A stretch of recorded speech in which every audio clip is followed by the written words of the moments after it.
Welcome back. In our last video, we introduced CSS, Cascading Style Sheets. In this video, you'll learn how CSS rules are written. In writing CSS rules, there's two main sections. One is the selector.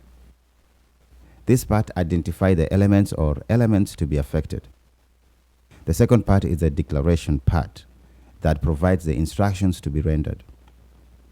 Then the declaration in turn is made up of a property and its value, separated by a colon and a space. Example of a property can be color. Example of value can be blue. One or more declarations are placed inside this curly bracket, and each declaration must end with a semicolon to mark its end. In upcoming video, you will learn more about types of selectors. Let me show you an example of writing a CSS rule. I'm using P and H1 here as selectors. This is the basic types of selectors, and it is called an element type selector.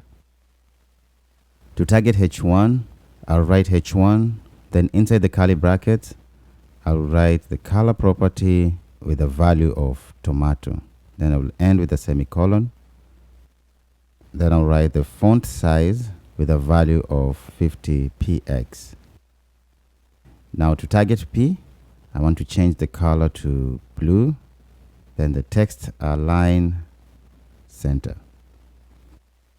Now that you know how CSS rules is written, in the next video you will learn how to connect CSS to HTML.